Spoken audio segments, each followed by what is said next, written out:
तो क्या उत्तर प्रदेश में मोदी के स्टाइल में काम करेंगे योगी?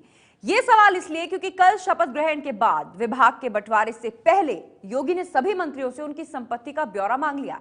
सीएम बनने के बाद पहली प्रेस कॉन्फ्रेंस में योगी ने जिस तरह से सरकार का एजेंडा सामने रखा, वो ये संकेत दे रहा है कि उत्तर प्रदेश की सरकार उसी अंदाज में चलेगी जैसे मोदी केंद्र में देश की सरकार चला रहे हैं।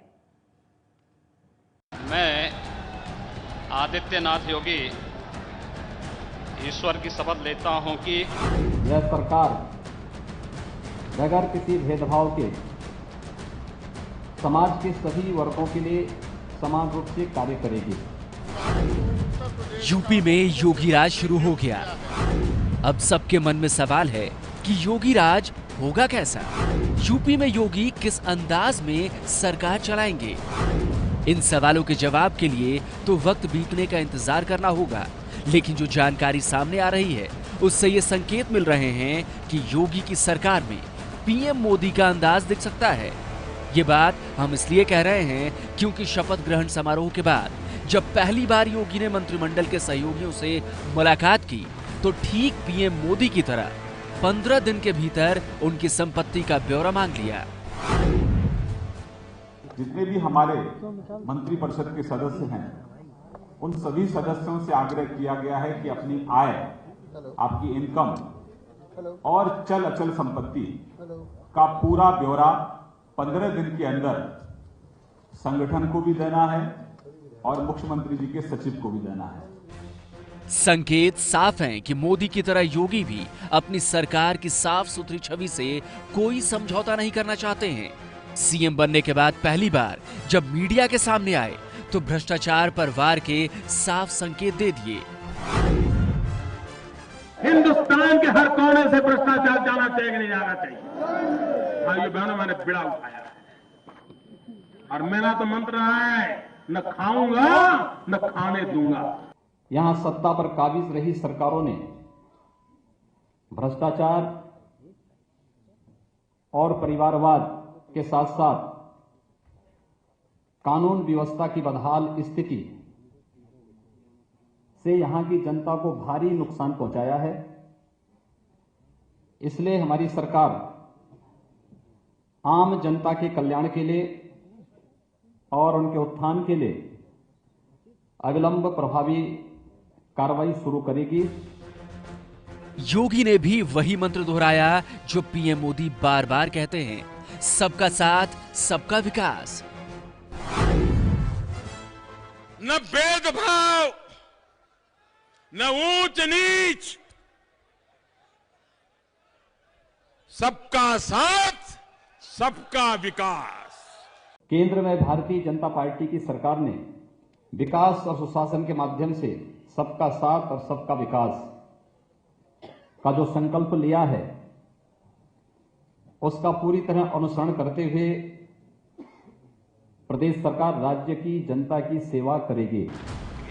पहले प्रेस कॉन्फ्रेंस में योगी ने कई बार ये बात जोर देकर कही कि उनकी सरकार समाज के हर तबके के लिए बिना कोई भेदभाव के काम करेगी और विकास उनके एजेंडे में सबसे ऊपर होगा।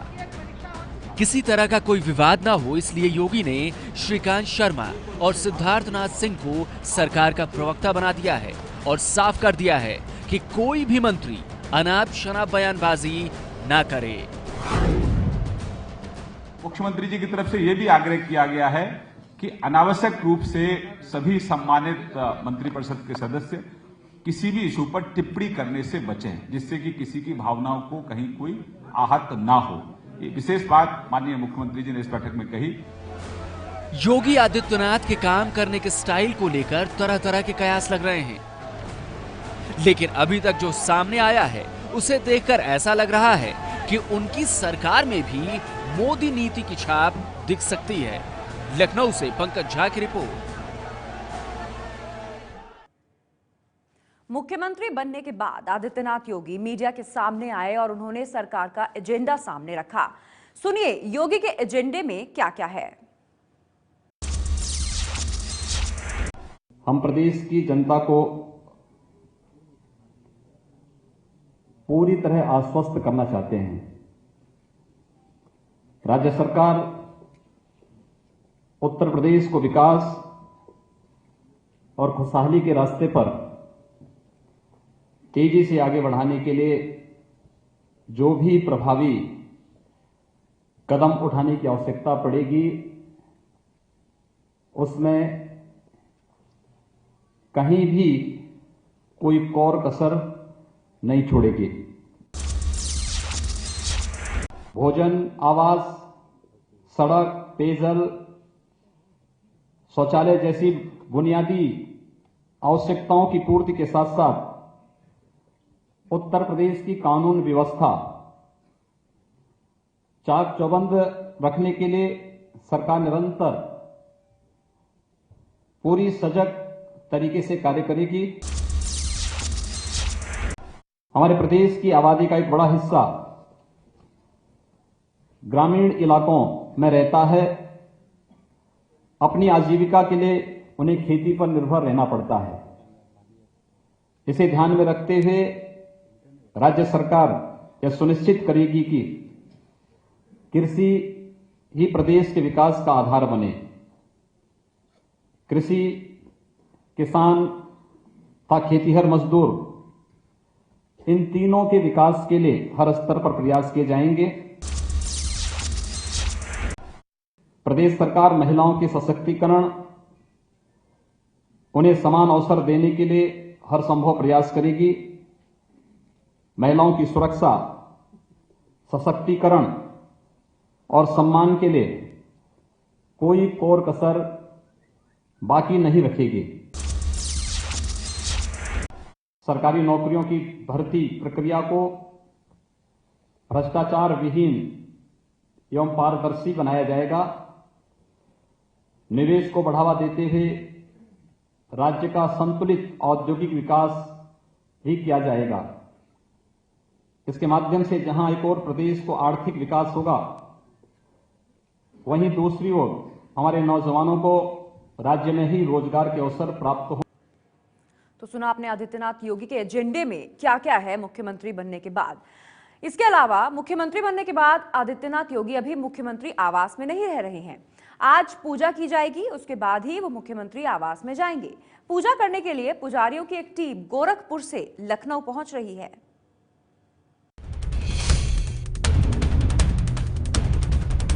महंत जी जहाँ भी नए घर में, नए आवास में जाते हैं तो वहाँ पूजा पाठ कराते हैं। लखनऊ के कालिदास रोड पर यह है मुख्यमंत्री आवास। मुख्यमंत्री आवास पर नेम प्लेट तो बदल चुकी है। अखिलेश की जगह आदित्यनाथ योगी का नाम लग चुका है, लेकिन योगी अभी इसमें नहीं रह रहे। फिलहाल वीवीआईपी गेस्ट हाउस ही लखनऊ में योगी का ठिकाना है। खबर यह है कि मुख्यमंत्री निवास में पहले पूजा पाठ होगी, उसके बाद मुख्यमंत्री इसमें प्रवेश करेंगे। कल सोमवार है, भगवान शंकर का दिन है, इसलिए वहाँ रुद्राभिषेक भगवान शंकर का होगा और रुद्राभिषेक के बाद हवन होगा। हवन होने के बाद महंत जी उस नए घर में प्रवेश करेंगे। आज सोमवार यानी भगवान शंकर का दिन है, इसलिए सीएम आवास पर रुद्राभिषेक होगा। रुद्राभिषेक 2-2.5 घंटे का होता है। उस प्रक्रिया में 11 किलो, 20 किलो, 21 किलो दूध होता है। हाँ, इसके बाद सभी पूजन सामग्री होती है। वह भगवान शंकर का पूजन किया जाता है। विधिवत षोडशोपचार से पूजन होगा।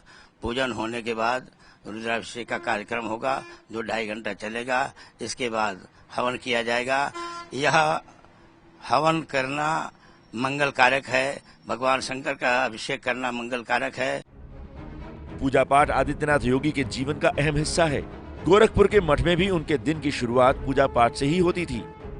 मुहूर्त निकाली गई है। पहले वहाँ से फोन आया है कब साहित्य है, कब मुहूर्त है। मुहूर्त देख करके ही वो समय रखा गया है। तो कितने बजे का मुहूर्त है? मुहूर्त है वह प्रातः 8 बजे से लेकर के 12 बजे के अंदर। गोरखनाथ मंदिर से यूपी की राजधानी लखनऊ का सीएम आवास आदित्यनाथ योगी का अब ठिकाना बदल चुका है। अब उन पर राज्य की जिम्मेदारी है। पुजारी को उम्मीद है कि अगर शुरुआत पूजा पाठ से होगी तो कल्याण सबका होगा। नित्य दुर्गा सप्तशती का पाठ करते हैं, चाहे वो नवरात्र हो या नवरात्र न हो। उनका दैनिक 4 बजे उठ जाना, 5 बजे तक स्नान करके 1-1.5 घंटा पूजा करना, नीचे उतरना, सभी मंदिरों में दर्शन करना, गौ माता का दर्शन करना, ये उनका नियमित कार्य है। गोरखपुर से रणवीर सिंह की रिपोर्ट। तो योगी आदित्यनाथ अपने निवास स्थान पर, जो नया निवास है उनका मुख्यमंत्री का बंगला, उसमें वो तभी जाएंगे जब पूजा होगी, जो पूजा आज रखी गई है। इसके अलावा हम सब ने योगी आदित्यनाथ की एक कट्टर छवि देखी है। उन्हें लेकर कई तरह की बातें की जाती हैं कि वो एसी कमरे में रहते हैं, लग्जरी गाड़ियों के शौकीन हैं, निजी सुरक्षा गार्ड साथ लेकर चलते हैं। क्या वाकई ऐसा है? एबीपी न्यूज संवाददाता रणवीर इन्हीं बातों की पड़ताल करने पहुंचे गोरखपुर में मौजूद गोरखनाथ मंदिर, जहां आदित्यनाथ योगी रहते हैं। योगी आदित्यनाथ अब मुख्यमंत्री आदित्यनाथ योगी हो गए हैं। उनके बारे में कहा जाता है कि वो बड़े ठाट बाट से रहते हैं। लग्जरी गाड़ियां और निजी सुरक्षा गार्ड्स का पूरा तामझाम है। इसी की पड़ताल करने एबीपी न्यूज संवाददाता रणवीर गोरखपुर के गोरखनाथ मंदिर पहुंचे, जहां योगी आदित्यनाथ रहते हैं। सबसे पहले उन्होंने जानना चाहा कि योगी आदित्यनाथ कितनी ठाट बाट से रहते हैं। गोरखनाथ मंदिर परिसर में मौजूद इसी इमारत के कमरे में योगी आदित्यनाथ का बसेरा है। इसमें पढ़ने वाले बच्चों का छात्रावास भी है, उनके भंडारे का भी इंतजाम है। ये वो जगह है जहाँ पे योगी आदित्यनाथ रहते हैं, पूजा करते हैं और उनकी जो सुबह की दिनचर्या है वो इसी जगह पे होती है। इसी दुर्गा मंदिर में सुबह 4 बजे योग साधना से योगी आदित्यनाथ के दिन की शुरुआत होती है। इसके बाद परिसर में मौजूद सभी मंदिरों में वो पूजा करते हैं। इसके बाद वो गौशाला पहुँचते हैं। गौशाला में मौजूद सभी गायों को वो खुद प्रसाद खिलाते हैं।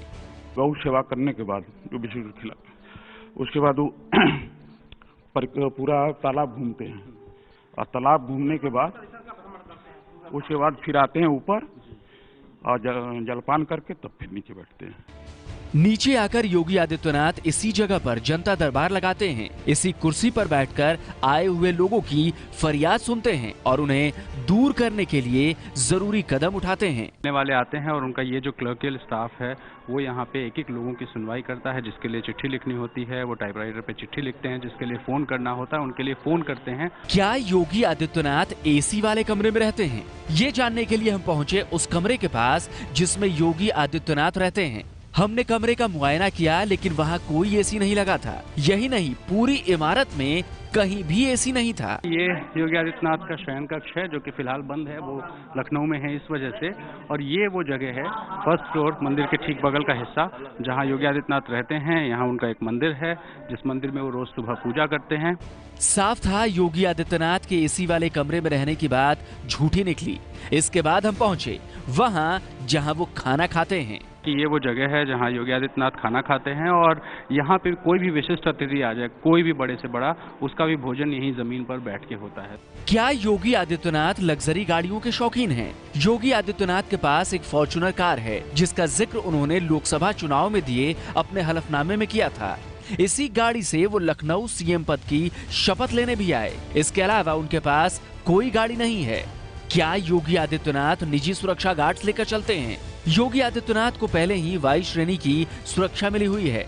ऐसे में निजी सुरक्षा गार्ड्स रखने की बातें महज झूठ हैं। प्राइवेट सिक्योरिटी सिर्फ मंदिर परिसर की सुरक्षा व्यवस्था चाक चौबंद करने के लिए है।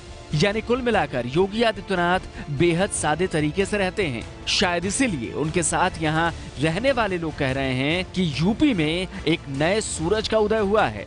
उत्तर प्रदेश में एक नया सूर्य उदय हुआ है, एक नया सूर्य लेकर आया आज का दिन। तो रविवार के दिन उत्तर प्रदेश में एक सूर्य का उदय हुआ है। उस सूर्य का नाम है आदित्यनाथ। कैमरा पर्सन विशेष पांडे के साथ रणवीर, एबीपी न्यूज, गोरखपुर। ये है एबीपी न्यूज, आपको रखे आगे।